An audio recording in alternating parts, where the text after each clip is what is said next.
నమస్తే, welcome to Khyati connects. నేను మీ ప్రేమ్.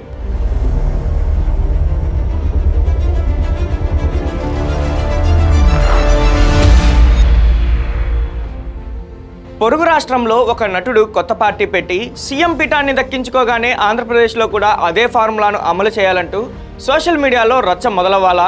అసలు ఆంధ్రప్రదేశ్ రాజకీయ క్షేత్రానికి తమిళనాడు జరిగిన సామాజిక సమీకరణాలకు ఉన్న తేడా ఏమిటి? మంగళగిరి జనసేన కేంద్ర కార్యాలయం వేదికగా డిప్యూటీ సీఎం పవన్ కళ్యాణ్ చేసిన సుదీర్ఘ ఉపన్యాసంలో దాగి ఉన్న వ్యూహాత్మక రహస్యాలేమిటి? క్యాడర్లో రగులుతున్న ఆవేశానికి నాయకుడి వాస్తవ ఆలోచనలకు మధ్య ఉన్న అగాధాన్ని పూడ్చేందుకు పవన్ కళ్యాణ్ ఎలాంటి కఠిన నిర్ణయాలు తీసుకున్నారు? 5 ఏళ్ల పాటు సాగిన విపక్ష వైసీపీ పాలనలోని అరాచకాలను ఎండగడుతూ తన ఆరోగ్యంపై వచ్చిన పుకార్లకు చెక్ పెడుతూ తెలంగాణ నేలపై జనసేన జెండా ఎగరవేయడానికి సిద్ధమవుతున్న పవన్ కళ్యాణ్ రాజకీయ ప్రయాణంపై ఈ రోజు మనం ఒక సుదీర్ఘమైన మరియు లోతైన విశ్లేషణను చూడబోతున్నాం. రాష్ట్ర రాజకీయ ముఖ చిత్రంపై ఇప్పుడు ఒకే ఒక్క మీటింగ్ అత్యంత తీవ్రమైన చర్చకు దారితీస్తుంది. మంగళగిరిలోని జనసేన కేంద్ర కార్యాలయంలో జరిగిన ఆత్మీయ సమావేశంలో డిప్యూటీ సీఎం పవన్ కళ్యాణ్ చేసిన ప్రసంగం ఇప్పుడు ఉమ్మడి ఆంధ్రప్రదేశ్ మరియు తెలంగాణ రాష్ట్రాల్లో సంచలనం సృష్టిస్తుంది. పక్క రాష్ట్రం తమిళనాడులో సినిమా నటుడు విజయ్ తన సరికొత్త రాజకీయ పార్టీ అయిన తమిళగ వెట్రికజగంతో ప్రభంజనం సృష్టించి నేరుగా అధికార పీఠాన్ని కైవసం చేసుకోవడంతో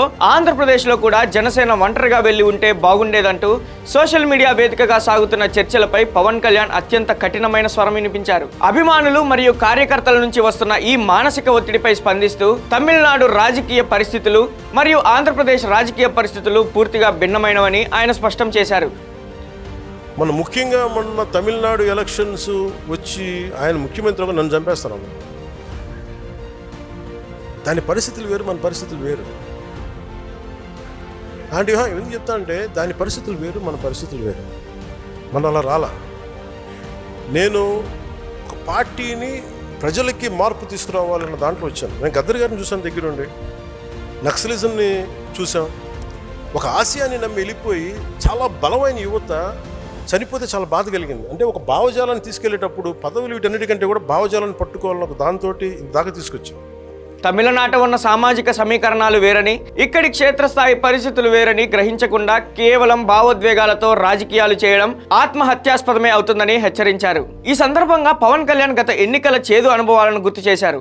2019 సంవత్సరంలో జనసేన పార్టీ ఒంటరిగా పోరాటం సాగించి కేవలం 7% ఓట్లతో ఘోరమైన పరాభవాన్ని ఎదుర్కొన్న విషయాన్ని, స్వయంగా తాను పోటీ చేసిన భీమవరం, గాజువాక స్థానాల్లో పరాజయం పాలైన వాస్తవాన్ని, ఆనాడు ఎన్నికల ఓటమి అనంతరం అత్యంత సన్నిహితులు నమ్మిన బంటులు సైతం తనను వదిలి వెళ్ళిపోయారని, అటువంటి క్లిష్ట పరిస్థితుల్లో ఎంతో శ్రమించి పార్టీని మళ్లీ నిర్మించాల్సి వచ్చిందని ఆయన గుర్తు చేసుకున్నారు. కేవలం భావోద్వేగాల ఆధారంగా రాజకీయాలు నడపలేమని, వాస్తవికతకు ప్రాధాన్యత ఇవ్వాలని క్యాడర్కు గట్టిగా హితవు పలికారు. పక్క రాష్ట్రంలో ఎవరో గెలిచారని ఇక్కడ కూడా అదే ఆశించడం, స్థానిక పరిస్థితులు అర్థం చేసుకోకుండా హడావిడి చేయడం అనేది ఊళ్ళో పెళ్లికి కుక్కల హడావిడి లాంటిదేనంటూ తనదైన శైలిలో ఘాటైన తెలుగు సామెతను ఉపయోగించి విమర్శలు గుప్పించారు. ప్రస్తుత ఆంధ్రప్రదేశ్ ప్రభుత్వం ఏర్పడడానికి దారితీసిన రాజకీయ పరిణామాలను విశ్లేషిస్తూ 2023 సంవత్సరంలో తెలుగుదేశం పార్టీ అధినేత నారా చంద్రబాబు నాయుడు అక్రమ అరెస్టు కావడం రాష్ట్ర చరిత్రలోనే ఒక కీలకమైన మలుపని పవన్ కళ్యాణ్ అభివర్ణించారు. ఆ విపత్కర పరిస్థితుల్లో రాష్ట్ర భవిష్యత్తు కోసం వైఎస్ఆర్ కాంగ్రెస్ పార్టీ సాగించిన 5 ఏళ్ల అరాచక పాలనకు అంతం పలకడం కోసం తాము వ్యూహాత్మకంగా అడుగులు వేయాల్సి వచ్చిందని చెప్పారు. ఒక బలమైన కూటమిని ఏర్పాటు చేయడం ద్వారానే ప్రభుత్వ వ్యతిరేక ఓటు చీలిపోకుండా కాపాడుకోగలిగామని, ఆ దూరదృష్టి వల్లే ఈ రోజు రాష్ట్రంలో ఒక సుస్థిరమైన మరియు అభివృద్ధి పదంలో నడిచే ప్రభుత్వం సాకారమైందని స్పష్టం చేశారు. కూటమి ప్రయాణంలో ఎదురయ్యే చిన్న చిన్న గందరగోళాలకు లొంగిపోకుండా పెద్ద లక్ష్యాల కోసం వ్యక్తిగత ఎజెండాలను పక్కన పెట్టి పనిచేయాలని పిలుపునిచ్చారు. ఇక పార్టీ క్రమశిక్షణ విషయంలో పవన్ కళ్యాణ్ అస్సలు రాజీ పడబోనని తేల్చి చెప్పేశారు. ఇటీవల మచిలీపట్నంలో జరిగిన ఘటనను ఆయన తీవ్రంగా ఖండించారు. ఉప ముఖ్యమంత్రిపై సోషల్ మీడియాలో అసభ్యకరంగా మాట్లాడారన్న కోపంతో ఒక ఆర్ఎంపీ డాక్టర్ పై జనసేన కార్యకర్తలు భౌతిక దాడికి దిగి అతనిని మోకాళ్లపై నిలబెట్టి క్షమాపణ చెప్పించడం మీడియా వర్గాల్లో తీవ్ర దుమారం రేపింది. ఈ వ్యవహారంపై పవన్ కళ్యాణ్ స్పందిస్తూ విమర్శలు చేసే ప్రత్యర్థుల వెనుక ఉన్న కుట్రపూరిత ఆలోచనలను గుర్తించాలే తప్ప చట్టాన్ని చేతుల్లోకి తీసుకోకూడదని గట్టిగా హెచ్చరించారు. ఇటువంటి బాధ్యతారాహిత్యమైన ప్రవర్తన వల్ల సమాజంలో అశాంతి రేకెత్తుతుందని, కులాలు మరియు మతాల మధ్య వైషమ్యాలు పెరిగి రాష్ట్ర అభివృద్ధి కుంటుపడుతుందని ఆందోళన వ్యక్తం చేశారు. మతాల ప్రస్తావనని రాజకీయం అంటారు. రేపు మీరు కమిటీస్లోకి వెళ్తారు, బాధ్యతలు తీసుకుంటారు, ప్రజల్లోకి వెళ్తారు. ఆ సమయంలో సమాజంలో ఉన్న సమస్యలను పూర్తిగా అర్థం చేసుకుని ఆ భావజాలాన్ని ముందుకు తీసుకెళ్లాల్సిన బాధ్యత మీకు అర్థం కాకపోతే ఇబ్బంది అవుతుంది. మనం స్పష్టంగా చెప్పాల్సింది ఒకటే, ఎవరు దైవాన్ని వాళ్ళు ఆరాధించండి, మీ దేవుని మీరు ఆరాధించండి. మీరు ఇస్లాం అయితే ఇస్లాంని ఆరాధించండి, మీ ఎవరి ధర్మాన్ని వారు పాటించండి, కానీ మిగతా మతాలకు గౌరవం ఇవ్వండి. ఇఫ్ యు ఆర్ హిందూ, మీరు బాగా మీరు ఆరాధించుకోండి, ఇస్లాం గౌరవం ఇవ్వండి, క్రిస్టియానిటీ గౌరవం ఇవ్వండి, జైనిజం గౌరవం, ఏ దానికైనా గౌరవం ఇవ్వండి.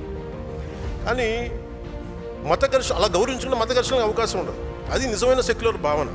ప్రత్యర్థులు పన్నుతున్న ఉచ్చులో పడకుండా ఇలాంటి వివాదాస్పద వ్యాఖ్యలపై తక్షణమే చట్టపరమైన చర్యలు తీసుకోవాలని, పోలీసుల సహాయంతో కేసులు నమోదు చేయాలే తప్ప హింసకు తావు ఇవ్వకూడదని కార్యకర్తలకు హితబోధ చేశారు. ఈ ఘటనపై సమగ్ర విచారణకు ఇప్పటికే ఆదేశాలు జారీ చేశామని, చట్టం తన పని తాను చేసుకోబోతుందని పేర్కొన్నారు. ఇక అదే సమయంలో విపక్ష వైఎస్ఆర్ కాంగ్రెస్ పార్టీ నాయకులపై పవన్ కళ్యాణ్ అగ్నివర్షం కురిపించారు. ఇటీవల కాలంలో కాపు సామాజిక వర్గంపై వైసీపీ నాయకులు అకస్మాత్తుగా కురిపిస్తున్న ప్రేమ కేవలం కపట నాటకమని విమర్శించారు. 5 ఏళ్ల పాటు అధికారంలో ఉన్న సమయంలో అదే సామాజిక వర్గాన్ని నానా రకాలుగా వేధించి అనేక అక్రమ కేసులతో ఇబ్బందులకు గురిచేసి ఈ రోజు ఏమీ ఎరగనట్లు సరికొత్త ప్రేమలు ఒలకబోయడం చూస్తుంటే ప్రజలు నవ్వుకుంటున్నారని ఎద్దేవా చేశారు. జనసేన ప్రభుత్వం వచ్చాక ఏం సాధించిందని ప్రశ్నిస్తున్న విపక్ష నాయకులను నిలదీస్తూ గత 5 ఏళ్ల కాలంలో మీరు సాగించిన దోపిడీ, అరాచకాలు, భూ కబ్జాలు మరియు శాంతి భద్రతల క్షీణతను రాష్ట్ర ప్రజలు ఇంకా మర్చిపోలేదని గుర్తుంచుకోవాలని హెచ్చరించారు. తాము చేసిన తప్పులను ప్రజల ముందు ఒప్పుకోకుండా ప్రభుత్వాన్ని ప్రశ్నించే కనీస నైతిక హక్కు వైసీపీ నాయకులకు లేదని ఎదురుదాడి చేశారు. వైసీపీ చేస్తున్న విష ప్రచారాన్ని క్షేత్రస్థాయిలో ధీటుగా తిప్పికొట్టాలని, ఎన్డీఏ కూటమి ప్రభుత్వం ప్రవేశపెడుతున్న సంక్షేమ పథకాలను నేరుగా ప్రజల వద్దకు తీసుకువెళ్లాలని సూచించారు. తన ఆరోగ్యం గురించి సోషల్ మీడియాలో జరుగుతున్న పలు పుకార్లకు కూడా పవన్ కళ్యాణ్ ఈ సమావేశం ద్వారా తెరదించారు. కరోనా మహమ్మారి బారిన పడటంతో పాటు గత ఎన్నికల సమయంలో నిరంతరాయంగా దుమ్ము ధూళిలో పర్యటించడం వల్ల ఊపిరితిత్తుల ఇన్ఫెక్షన్ కు గురయ్యానని, అది సైనస్ సమస్యగా రూపాంతరం చెంది తీవ్ర ఇబ్బందికి పెట్టిందని వెల్లడించారు.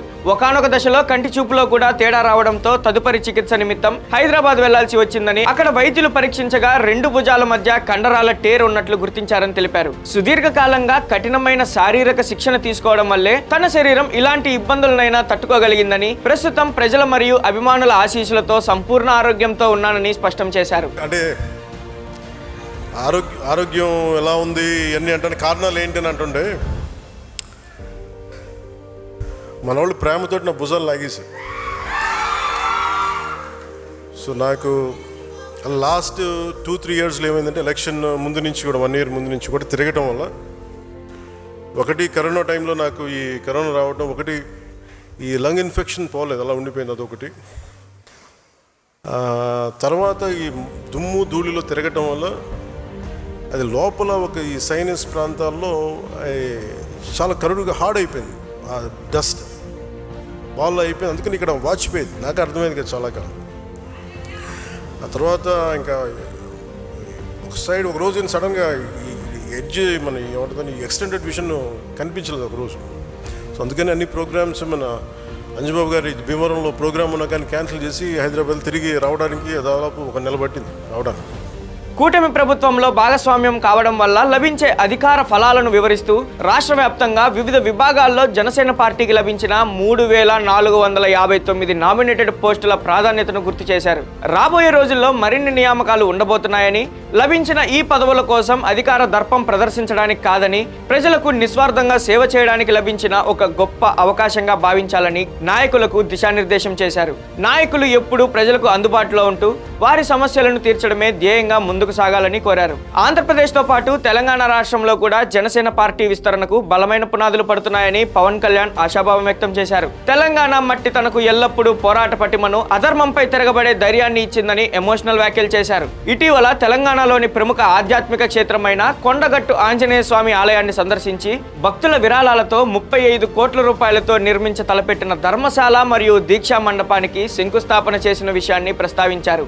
తెలంగాణ అసెంబ్లీ ఎన్నికల్లో పోటీ చేసిన పరిమిత స్థానాల్లో జనసేన పార్టీ 50% స్ట్రైక్ రేట్తో విజయం సాధించడం సామాన్యమైన విషయం కాదని, క్యాడర్ పడ్డ కష్టానికి ఇది నిదర్శనమని అభినందించారు. రాజకీయాల్లో గెలుపోటములు సహజమని, ఓటమికి భయపడకుండా ప్రజాక్షేత్రంలో నిరంతరం పనిచేసేవారే నిజమైన నాయకులుగా ఎదుగుతారని భరోసా ఇచ్చారు. తెలంగాణ సమాజానికి ప్రాతినిధ్యం వహించే విధంగా నిజాయితీ మరియు బలమైన యువ నాయకత్వాన్ని తయారు చేయడమే తన తదుపరి లక్ష్యమని పవన్ కళ్యాణ్ స్పష్టం చేశారు. చివరగా పవన్ కళ్యాణ్ పార్టీ శ్రేణులకు అత్యంత ముఖ్యమైన సందేశాన్ని ఇస్తూ ప్రసంగాన్ని ముగించారు. మనం అధికారంలో ఉన్నామని విర్రవీగుతున్న చెలరేగకుండా మరింత అణుకువతో, సంయమనంతో మరియు ఓర్పుతో వ్యవహరించాలని కోరారు. ప్రత్యర్థులు చేసే రెచ్చగొట్టే వ్యాఖ్యలకు లొంగిపోకుండా అభివృద్ధికి ఆటంకం కలిగించే శక్తులకు ప్రజాస్వామ్యబద్ధంగా ఎదుర్కోవాలని సూచించారు. కేవలం విమర్శలు చేయడమే పనిగా పెట్టుకోకుండా తిరుపతి నుంచి తమిళనాడులోని పళని క్షేత్రానికి ప్రారంభించిన నూతన ఆర్టీసీ బస్సు సర్వీసుల వంటి ప్రజా రవాణా సంస్కరణలను ప్రజలకు వివరించాలన్నారు. తమిళనాడుతో ఆధ్యాత్మిక మరియు సాంస్కృతిక బంధాలను బలపరుస్తూ సనాతన ధర్మ పరిరక్షణ కోసం మదురైలో జరిగే మురుగన్ భక్తుల మహాసమ్మేళనానికి హాజరు కావాలన్న ఆహ్వానాన్ని గౌరవిస్తూ మురుగన్ భక్తులకు కల్పిస్తున్న సౌకర్యాల గురించి మాట్లాడారు. అధికారం అనేది ఒక బాధ్యత అని గ్రహించి ప్రతి జన సైనికుడు రాష్ట్ర ప్రగతి కోసం, ప్రజల జీవన ప్రమాణాలు పెంచడం కోసం అంకిత భావంతో పనిచేసినప్పుడే జనసేన ప్రయాణం చిరస్థాయిగా నిలిచిపోతుందని పిలుపునిచ్చారు. మంగళగిరి విస్తృత స్థాయి సమావేశం ద్వారా పవన్ కళ్యాణ్ తన పార్టీ క్యాడర్లో అటు వాస్తవిక రాజకీయాల పట్ల అవగాహన కల్పిస్తూనే ఇటు రాబోయే సవాళ్లను ఎదుర్కోవడానికి సరికొత్త ఉత్తేజాన్ని నింపగలిగారు. ఈ అంశంపైన మీ అభిప్రాయాన్ని కామెంట్ రూపంలో తెలియజేయండి. Thank you for watching Khyati connects.